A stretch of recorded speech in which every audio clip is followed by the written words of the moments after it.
이 시간에는 마태복음 21장 1절로 11절의 말씀을 통하여 주가 쓰시겠다 하라 라는 제목으로 이렇게 은행하겠습니다. 따라합시다. 주가 쓰시겠다 하라. 오늘은 종려주일입니다. 이에 따른 배경을 좀 길게 설명하도록 하겠는데 1년에 한 번이니까 종려주일이란 예수님께서 십자가를 지시려고 예루살렘으로 입성하는 것을 기념하는 날이며 내일부터 한 주간 고난주간이 시작이 되는데 이 고난주간을 알리는 시점이기도 하고 또 이 종려주일은 호산나 라는 단어가 나오는 그러한 주일이기도 합니다. 당시 예수님이 예루살렘에 올라가실 때 종려나무 가지를 흔들며 호산나 호산나를 외치며 예수님을 맞이한 그들이 예수님이 십자가를 지게 되시자 그들이 하루아침에 돌변해버리고 말았는데 이는 그들의 신앙의 태도와 삶의 방향을 돌아보게 하는 그러한 종려주일이기도 합니다. 따라서 종려주일은 부활절 전 주일이요. 다음 주가 부활주일 아니에요? 그리고 사순절의 마지막 주일이기도 합니다.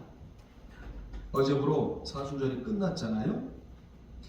부활절이 예수님의 부활을 기뻐하고 축하하는 날이라면 종려주일은 그 부활에 이르기까지 겸손의 행보로 시작하여 온갖 고난의 길이 시작되는 시점이기도 한다 그 말입니다.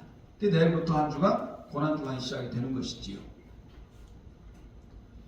종려주일에 관한 내용은 사복음서에 다 기록이 되어 있는데 오늘 본문과 마태복음 2장 1절로 11절의 본문과 마가복음 11장에도 기록되어 나오고 누가복음 19장과 요한복음 12장에도 기록되어 나옵니다. 얼마나 중요하면 사복음서에 다 같은 내용이 기록되어 있을까요?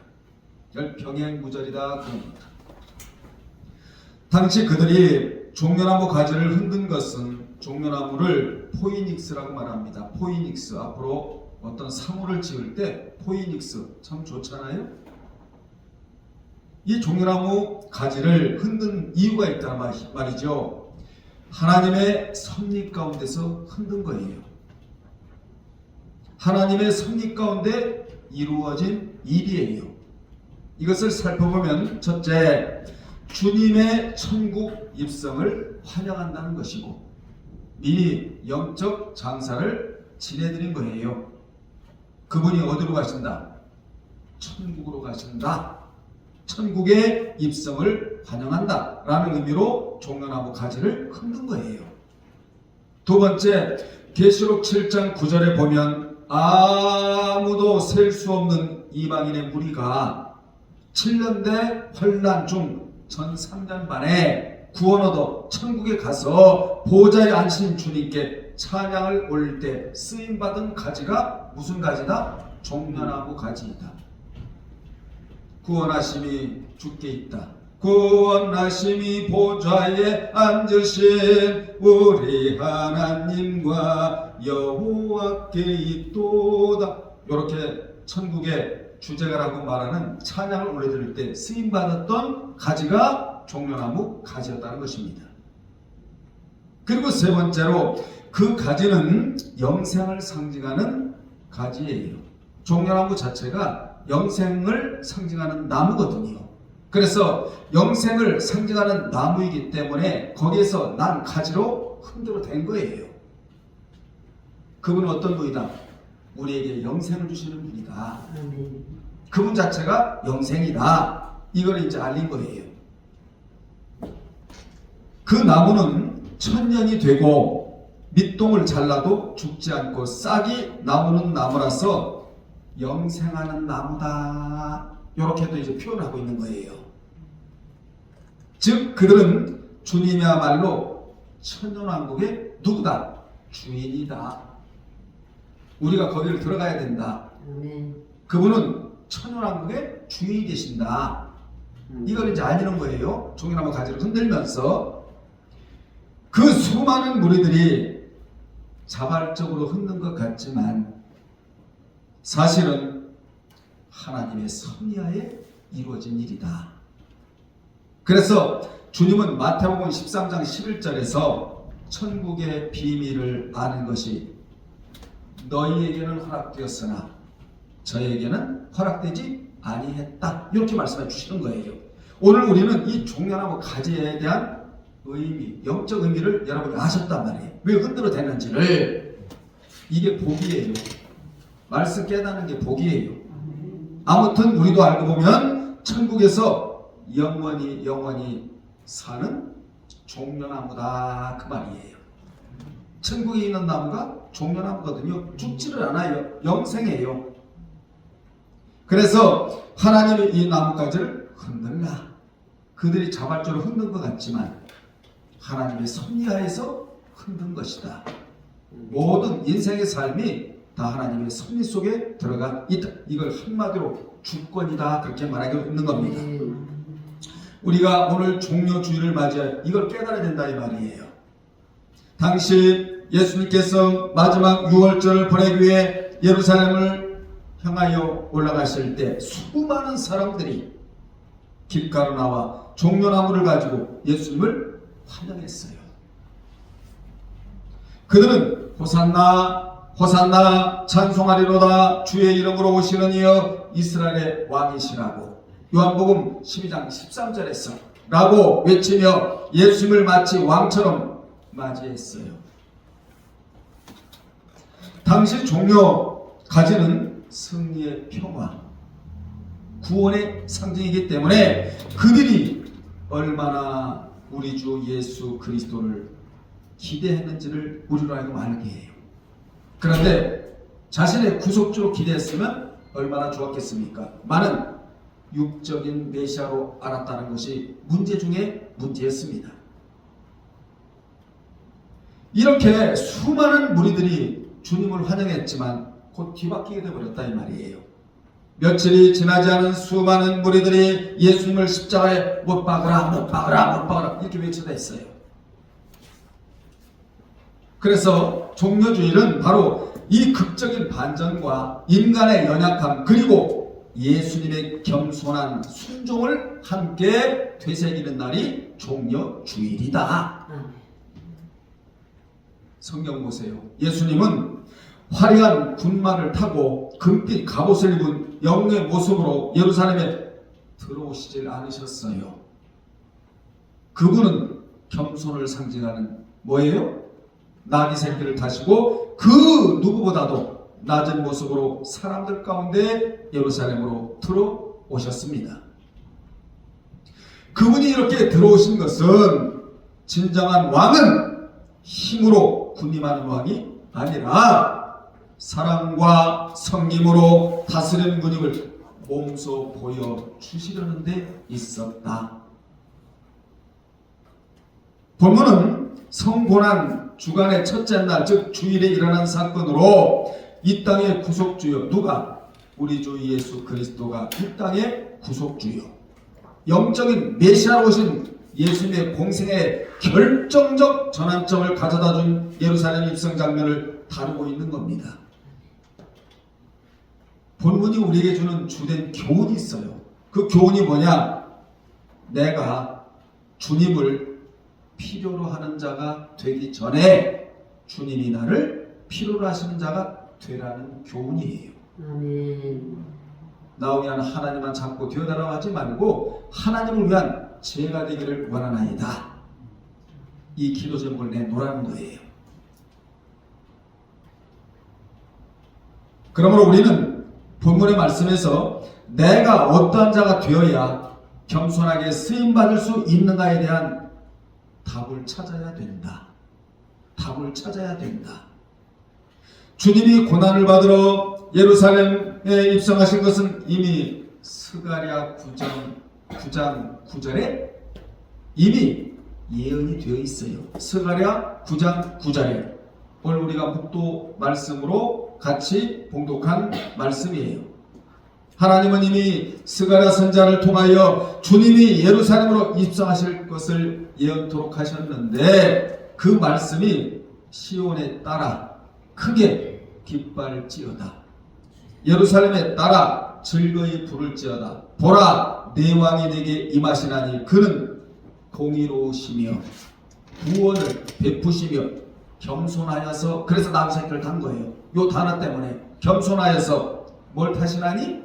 나귀를 타시나니 나귀의 작은 것 곧 나귀 새끼니라. 그래서 군마를 타신 것이 아니고 스가랴 9장 9절에 예언된 대로 그대로 성취가 되면서 나귀 새끼를 타시게 되었다는 것입니다. 그러니까 여러분이 오늘 말씀을 받으면 이 말씀이 성취될 때가 반드시 온다라는 거예요. 그래서 말씀을 사모하라는 거예요. 성경은. 왜냐? 성취가 되니까. 주님은 스가랴 선지자가 이같이 예언한 대로 하나님의 구속 계획이 차질 없이 이루어지고 있었다는 것이지요. 그런데 반대쪽에서는 사단이 도구들로 사용하던 유대 종교 지도자들의 방해가 좌절되고 있었다. 보이지 않는 사단이 보이는 사람을 통하여 예수님의 십자가를 지지 못하도록 사주를 하고 주님을 함정에 빠뜨리고자 했지만 사단의 지혜와 모략은 하나님의 계획을 도저히 따라갈 수가 없었습니다. 하나님은 명철약가예요. 하나님은 지혜의 왕이에요. 여러분이 아무리 계획을 세운다 할지라도 그 걸음을 한 걸음 한 걸음 인도에 나가시는 분이 하나님이시다 이렇게 돼 있잖아요. 그분은 여러분을 이끌고 3일길을 앞서가는 분이에요. 그 앞서가는 그 길이 방해 요소를 치워주겠다는 거예요. 누구에게? 말씀을 사모하는 자에게. 여러분 3일길만 앞서가도 충분히 우리는 모든 장애가 없이 따라갈 수가 있는 것이거든요. 우리 모두는 장애가 있는 길을 걸어가서는 안 돼요. 장애가 없는 길을 걸어가야지. 그 장애가 없는 길을 하나님이 치우시겠다는 거 아니겠어요? 누구에게? 말씀을 사모하는 자에게 장애물을 없이 해 주겠다고 분명 약속해 주신 거 아니겠습니까? 그래서 마귀는 하나님과 함께하는 자, 말씀과 함께하는 자는 도저히 따라갈 수가 없는 거예요. 아멘. 여러분, 그래서 이사야 45장, 46장, 47장에 보면 거의 10번 이상 나 외에는 다른 신이 없느니라. 나 외에는 다른 신이 없느니라. 내가 시작이고 끝이고 내가 이 땅을 창조했고 바다를 휘어 저어서서, 여러분 태풍이 부는 것도 그냥 부는 게 아니고 하나님이 물결을 휘어젓고 바다를 휘어져서 거기에 산소를 집어넣어서 고기들이 살게 하신 분이 하나님이다. 태풍이 부는 것도 그냥 부는 게 아니다. 나 외에는 다른 신은 없다. 아예 못 박아봐요. 10번 이상을. 그걸 강조하시는 거 하나님이. 그래도 그 남유다 왕들이 그래도 그 이사야가 말하는 직언을 이렇게 듣지를 않아요. 여러분, 말씀은 아무나 듣는 게 아니에요. 들을 마음이 있는 자가 듣는 겁니다. 오늘날도 이 사탄은 우리를 치명상을 입히려고 발악을 하고 있단 말이에요. 그때나 지금이나 2000년 전이나 지금이나 하나님의 구속사에게 종사하는 거룩한 종들이 그 일을 못하도록 방해하는 게 사탄이에요. 그러나 당시 그들의 온갖 방해에도 주님이 십자가를 지시고 결국에는 부활하셨듯이, 부활은 뭐지요? 다시 일어난다 이 말이에요.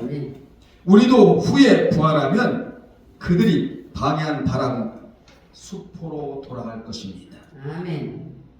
종교계는 항상 사탄의 조종을 받는 유대 종교 지도자들과 같은 자들이 있다는 것을 본문에서 암시해주고 있는 거예요.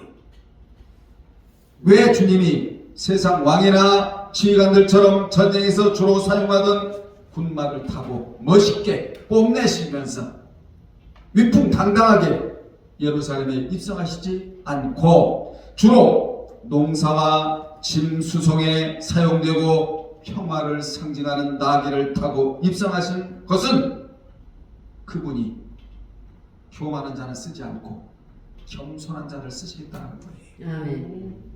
누가 쓰시겠다? 하라. 누구? 겸손한 자를 쓰시겠다. 아멘. 그리고 자신의 몸을 산 제물로 바쳐 하나님과 사람들을 화목시키기 위해 오신 평화의 왕이다. 평화의 메신자다. 평화의 메시아다. 평강의 왕이다. 겸손의 왕이다. 이것을 보여주시기 위함으로 군마를 타시지 않고 나귀 새끼를 타셨는데, 왜 타셨느냐? 스가랴 9장 9절에 이미 스가랴 선지자를 통하여 예언된 대로 여기 자리에 요 자리 와서 성취가 되어야 하기 때문이다. 그러면 주가 쓰시겠다 하는 자는 누구냐는 것이지요. 첫째, 나귀 같은 겸손한 자입니다. 1절로 5절에 자세히 나옵니다. 여기서 주님은 말을 끌고 오라 이렇게 하지 않으셨어요. 나귀 새끼를 끌고 오라 이렇게 말씀하셨단 말이에요. 여기 나귀는 사람이 아닌 것을 사람의 비유화, 즉 의인화된 것으로 겸손한 자를 가리켜요. 겸손은 영적인 능력에 해당이 되는 겁니다. 아멘. 그래서 주님이 말을 타지 않으시고 대신 나귀를 타셨어요. 우리도 말을 타려고 하면 안 돼요. 나귀를 타야 돼. 아멘 합시다. 이런 말씀이 여러분 뼈에 들어가서 종료주의를 지키는데 의미를 둬야 된다는 거예요. 그냥 하루만 종료주의를 지켜서는 안 되고 1년 내내 우리는 종료주의가 돼야 돼요. 나귀가 주님을 등에 태우자 그도 환영을 받았듯이 내가 겸손하면 당장 주님이 높아져요. 내가 말을 타려고 하면, 즉 교만하면 주님이 환영을 못 받아요. 그러므로 우리는 늘 나귀를 타고 일생을 살아가야 될 줄로 믿습니다. 즉 교만하지 말고 겸손을 유지하고 살아야 한다는 교훈이에요. 수도 없이 이 교만의 싹이 올라오잖아요. 겸손의 가위로 싹둑 잘라야 된다 이 말이야. 이같이 주님은 말과 같은 자를 쓰시는 분이 아니라 나귀같이 겸손한 자를 쓰시겠다 이러셨어요.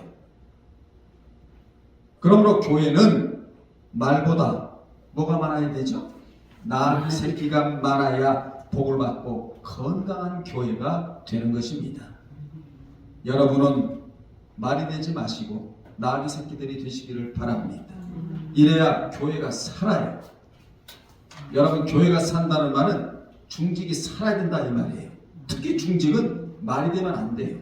나귀 새끼가 돼야 얼마나 많은 교훈이 있습니까?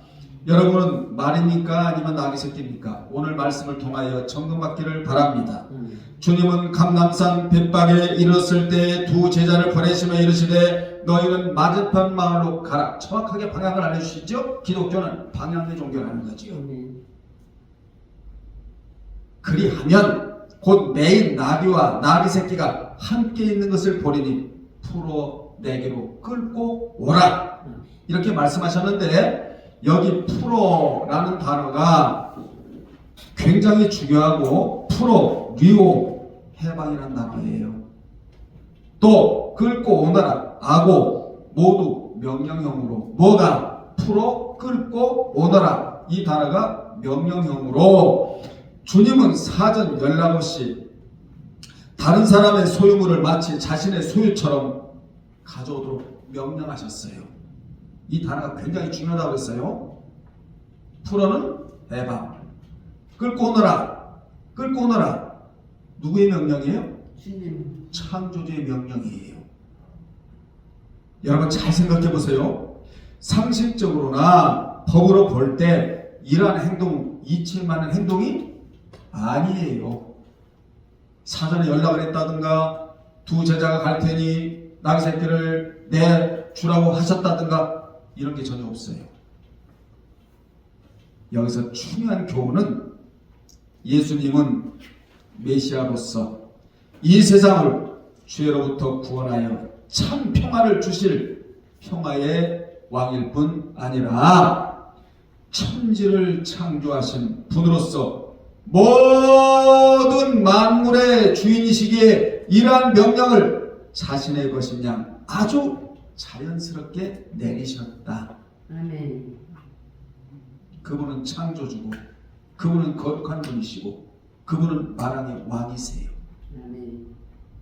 여러분들이요, 여기서 우리는 또 교훈을 받아야 되는데, 우리가 겸손하고 평안하게 사는 방법은 이 세상 모든 것이 내 것이 아니라 주님의 것이라는 사실을 인식하고 살아가야 한다. 아멘.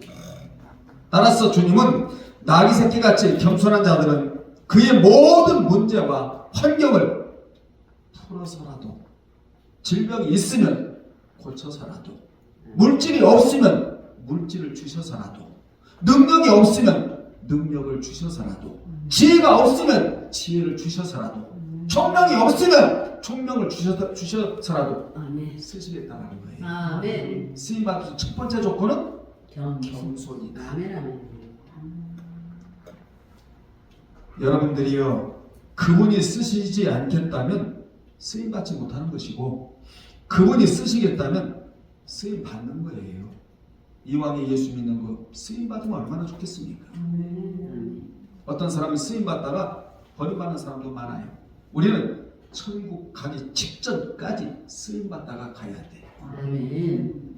여기 주가 쓰시겠다는 주님의 신적 능력과 예지적 능력을 가지신 주님께서 제자들이 나귀를 끌고 가려는 것을 본 나귀 주인이 왜 남의 것을 끌고 가려 하느냐, 이러한 이의를 제기할 때 대답할 말을 알려주신 거예요. 아멘.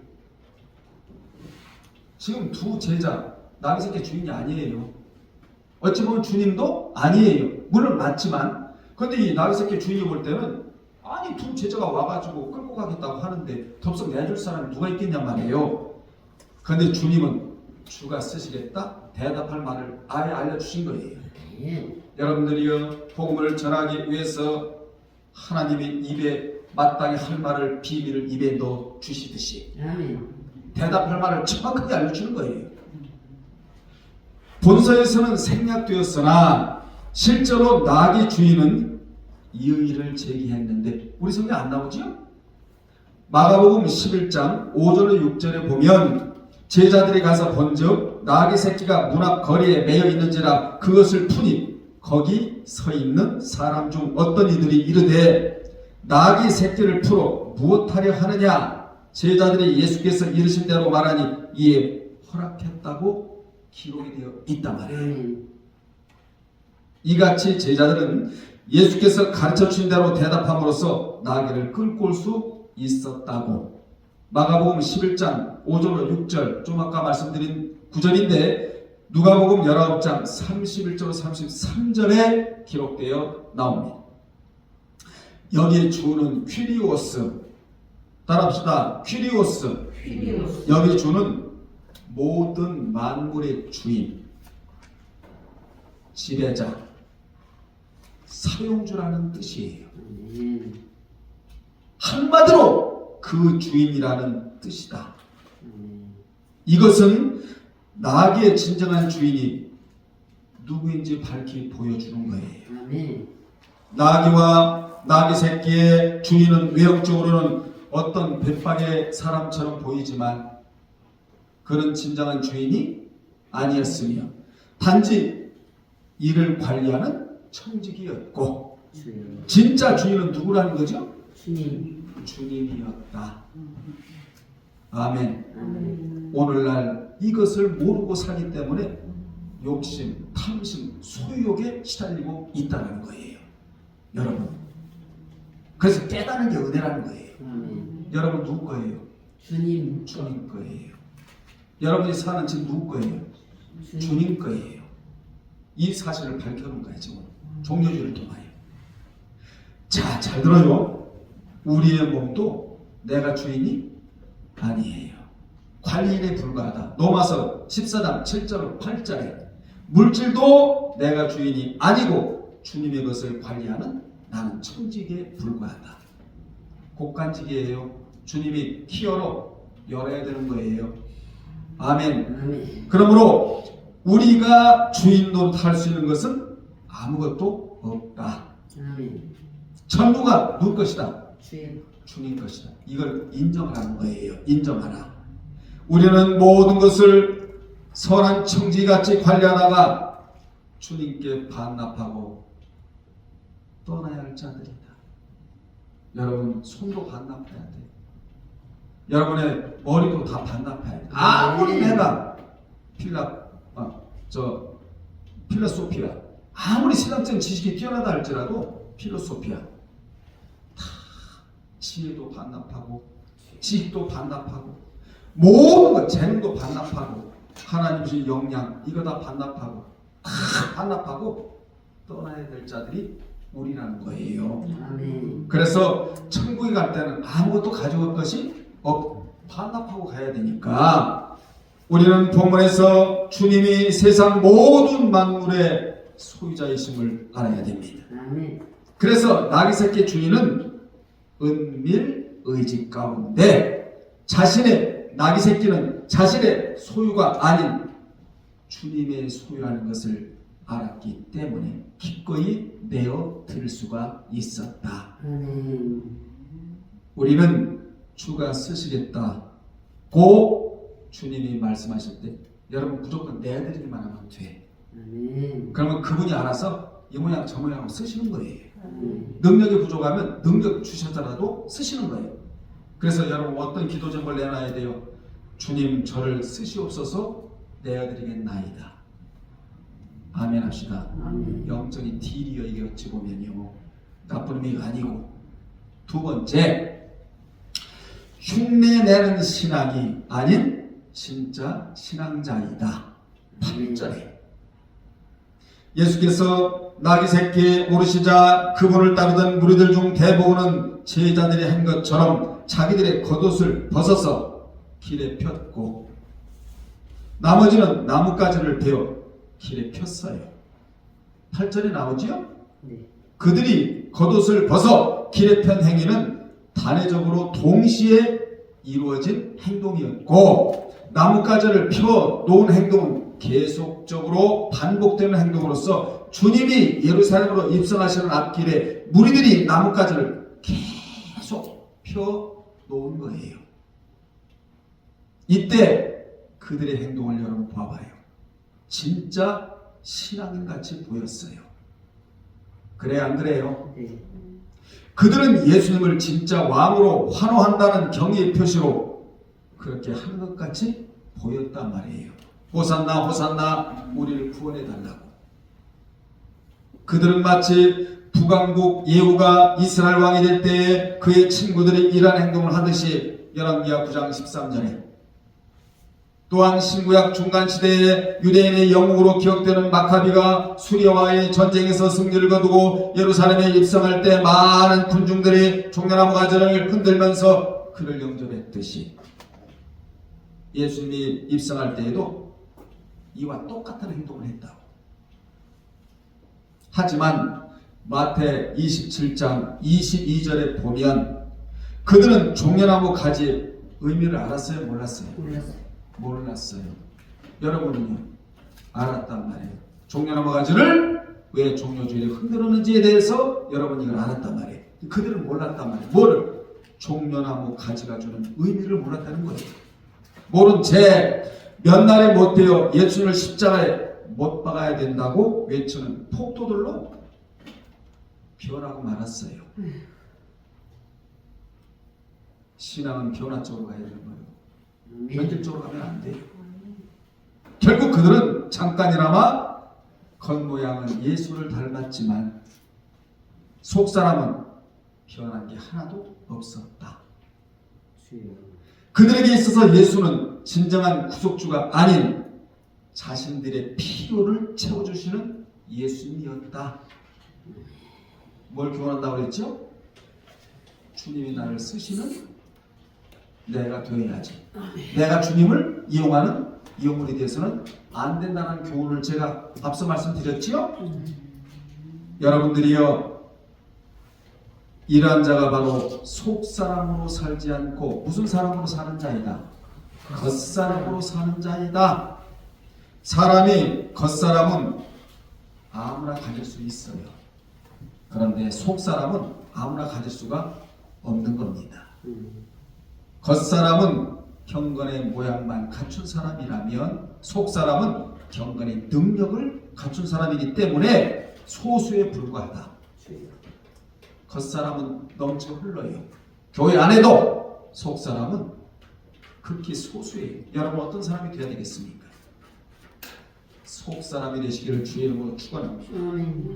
겉사람은 믿는 척하는 거예요. 겉모양만 화려해. 속살이 쪄있질 않아. 영적 살이 파리해, 드라이해, 냉정주의야. 그래서 신앙생활은 뭐냐라고 했을 때 여러 가지로 표현할 수 있겠습니다만은 신앙생활은 겉사람을 속사람으로 만드는 거룩한 작업이다. 그러므로 주께 쓰임 받으려면 하루라도 먼저 속사람으로 길들이는 여러분들이 되어야 된다는 것입니다.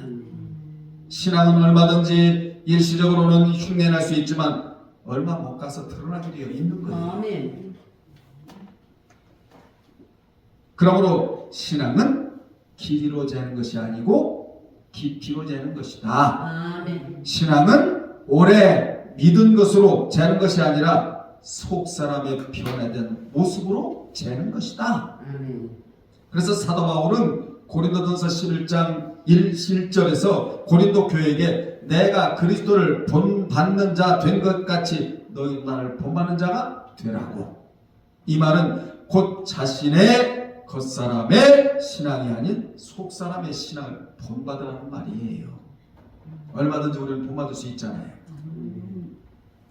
예수님 당시에 유대 종교 지도자들은 입으로는 율법 하였고 입으로는 그들은 모세의 자리에 앉았으나 마태 23장 2절에 보면 실상은 마귀의 자식들이었어요. 자, 들으셔다 이런 말씀을. 그들의 겉모양은 모세와 비슷했으나 생각하는 것이나 행위는 모세와 전혀 무관했던 자였다.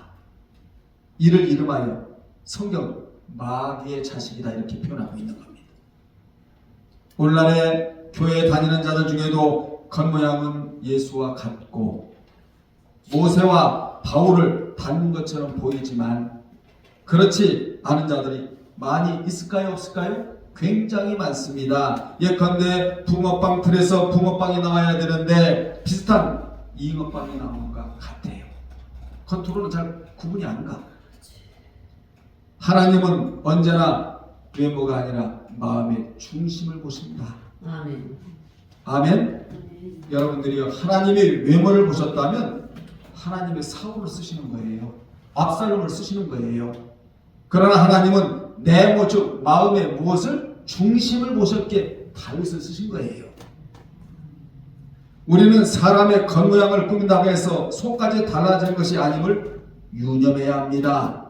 인격이나 생활에 변화가 없는 사람은 아무리 교회에 오래 다닌다 할지라도 진정한 의미의 그리스도인은 아니라는 것을 우리는 여기서 깨달아야 돼요. 세 번째, 그들은 따라합시다. 그들은 입으로만의 호산나였지 마음으로의 호산나가 아니었다는 거예요. 입신앙을 한 거예요. 마음신앙을 하지 않았어요. 마음에서 성품이 나오는데 가슴신앙을 하지 않았다는 것입니다. 이걸 고발하는 거예요. 일종의 고발장과 같아요. 9절인데 우리는 9절에서 그때나 지금이나 기독교인은 많지만 진정한 그리스도인은 적다는 것을 우리로 하여금 알게 합니다. 9절에 보면 앞과 뒤에서 수많은 무리들이 나귀를 타신 예수님을 호위한 채 호산나 다윗의 자손이여 찬송하리로다. 주의 이름으로 오시는 이여 가장 높은 곳에서 호산나라고 외친 것을 볼 수 있습니다. 무리들은 예수님을 다윗의 자손과 주의 이름으로 오시는 이로 입의 고백은 기가 막히게 했어요. 틀린 거 아니에요. 이들이 입으로 부른 것은 전혀 손색이 없었지만 마음이 잘못됐다 이 말이에요. 가슴이 잘못됐다 이 말이에요. 그들이 예수님을 말로는 인정했지만 가슴으로는 인정하지 않았다는 거예요. 마음으로 인정하지 않았다는 이게 문제였다 이 말이에요. 그래서 신앙은 몸과 마음이 하나가 되어 하는 게 신앙 생활이에요. 따로 떨어져서 할 수가 없는 거예요. 이들은 입 따로 마음 따로 입 따로 가슴 따로였다. 그들이 처음에는 호산나 즉 부디 우리를 구해 주십시오. 지금 도와주십시오 라고 외치면서 마치 고난에 처한 백성들이 자기들이 왕이나 혹은 신에게 도움을 청하는 것 같은 그런 태도를 취했거든요. 처음에. 그런데 주님이 십자가를 지시자 폭도로 완전히 바뀌어버린 거예요. 여러분 십자가를 왜 지신 거예요? 자기들 때문에 지신 거예요. 근데 이걸 몰랐다는 거죠. 자, 그들이 겉으로 봐서는 예수님을 따르는 자들과 같고 믿음 있는 자들과 같았으며 경건한 자들처럼 보였지만 막상 그분이 십자가에서 죽임을 당하고 난 이후에 죽임을 목격하고는 다 배신하고 말았다는 것입니다. 그들은 주님이 죽임당함이 클라이맥스라는 것을 모르고 있었다. 이러므로 입신앙은 참신앙 앞에 그대로 드러나게 되어 있다는 것이죠. 우리는 참신앙을 하기 위해 여기 모인 겁니다. 아멘. 이 차이가 지상에서는 물질의 복과 마음의 평강이 스며들어오게 되고 천국 가면 어마어마한 자가 되는 거예요. 신자의 등급과 그에 따른 상급의 차등이 천국에서 있거든요. 하루를 살아도 입신앙하지 마세요. 참신앙을 해야 된다. 마음 신앙이 진짜 신앙이다. 아멘. 그러므로 여러분의 삶에 어려움이 있다 할지라도 입신앙하지 말고 가슴에 신앙을 하시기를 주의 이름으로 축원합니다. 왜냐하면 그러한 자를 주님이 모른다고 외면하실 일이 없다는 거예요. 그분이 알아주면 되잖아요. 입신앙자를 알아주는 건 마귀예요. 참신앙자, 마음신앙, 가슴신앙자를 알아주시는 분은 주님이에요. 그분이 알아주시면 되잖아요. 왜냐? 그분이 그런 자를 모르시겠다 하실 일이 없기 때문이다. 당시 주님이 기적을 일으키는 현장에는, 이적을 일으키는 현장에는, 표적을 일으키는 현장에는 인산인해를 이뤘거든요. 얼마나 많은 사람들이 따라다니는지 몰라요. 그러나 진리를 전하는 현장에는 그리 많지 않았다. 주님이 말씀을 주시면서 제자가 되라. 무슨 제자? 일반적인 제자 되지 말고, 지식적인 제자 되지 말고, 특수한 제자 되려고 말고 삶의 제자가 되라 라고 말씀하실 때는 소수만 쫓을 뿐이었다고 요한복음 6장 66절에 오늘날도 기적이 일어나고 표적이 일어나고 기사가 일어나고 프로그램의 자리에는 수많은 사람들이 모이지만 막상 참 제자가 되라, 또 속사람이 되라, 또 참신앙이 되라, 참 그리스도인이 되라, 믿기만 하지 말고 말씀의 사람이 되라 라고 하시는 자리에는 소수만이 앉아있다는 것이지요. 사실은 이 자리에 더 많이 와서 앉아 있어야 하는데 말이에요. 오늘날에는 여러분 교회에 유명한 연인이 온다고 하면 장사진을 이룹니다. 그러나 진리가 전해지고 자신이 참된 그리스도인이 될 수 있는 자리, 주님의 진정한 일꾼이 될 수 있는 자리, 제자가 될 수 있는 자리 별로 남아있는 자가 없다라는 거예요. 대개의 기독교인들은 복받을 짓을 하지 않으면서도 복받기를 원하고 주와 함께 영광 받기를 원하면서도 그분의 십자가를 지기를 싫어하고 고난에 동참하기를 싫어한다는 것이 성경이 주는 교훈이에요. 그런데 주님은 누구든지 그리스도와 함께 영광 받기를 원한다면 반드시 고난에 참여해야 된다고. 아멘. 내일부터 고난 주간이 시작되잖아요. 고난 뒤에 영광이 있다고, 핍박 뒤에는 상이 있다고 분명히 말씀해 주시잖아요. 로마서 8장 17절에 자녀가 되었으면 그리스도와 함께 고난 받아도 충분하다. 왜냐? 멸관이 주어지기 때문이고 영광이 주어지기 때문이라고 분명히 말씀해 주셨습니다. 아멘. 이것은 축복과 멸관의 공식이요 원리예요. 여러분이 말씀의 자리에까지 왔다는 것은 천은을 입은 자입니다. 아멘. 이 자리에 와야 참 제자가 될 수가 있다는 것이죠. 아멘. 그런데 이 자리에 아무나 올 수가 없어요. 이 자리에 오기까지는 수없는 마귀의 방해를 끊었기에 가능했던 것입니다. 때로는 물질이 괴롭힌 적도 있었고 핍박자의 조소도 있었어요.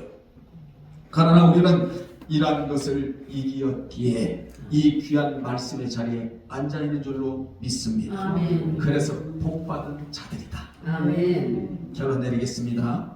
우리 모두는 주님이 쓰시겠다 하는 자리에 앉아 있어야 한다. 주님이 쓰시려는 자는 모든 것을 풀어서라도 쓰신다. 아멘. 그러면 주님께 쓰임 받으려면 3요소가 있어야 하는데, 첫 번째 요소는 나귀같이 뭐 해야 된다? 겸손해야 한다. 두 번째로는 흉내나는 신앙이 아닌 무슨 신앙? 그렇죠. 진짜 신앙인이 되어야 한다. 참 신앙인이 되어야 한다. 세 번째로는 입으로의 호산나가 아닌 어디로? 가슴. 그렇죠. 가슴으로의 호산나가 되어야 한다. 이게 3요소예요. 자, 말씀 마치면서 하나 덧붙인다면 말이 아닌 뭐를 타야 된다? 그렇죠. 나귀 새끼를 타야 한다. 이게 바로 겸손의 상징인 나귀. 이걸 타야 된단 말이에요. 여러분, 이러한 자들이 되어 지속적으로 쓰임받는 저와 여러분이 되어야 될 줄로 믿습니다. 기도하겠습니다. 아버지 하나님, 고맙습니다. 저희들에게 귀한 말씀의 자리에 함께 하시고 이제부터라도 말을 타지 아니하고 나귀 새끼를 타면서 주님의 모습을 닮아가는 참 신앙자가 되겠사오니 힘주시고 능을 주시고 오래오래 주가 우리를 사용하셔서 하나님 앞에는 영광이 되게 하시고 우리 모두에게는 복이 되게 도와 주옵소서. 종려주일의 종려나무 가지에 대해서도 깊이 비밀을 깨달아 알 수 있는 은혜를 주셨음을 감사드리오며 살아계신 우리 주 예수 그리스도 이름으로 기도드리옵나이다. 아멘.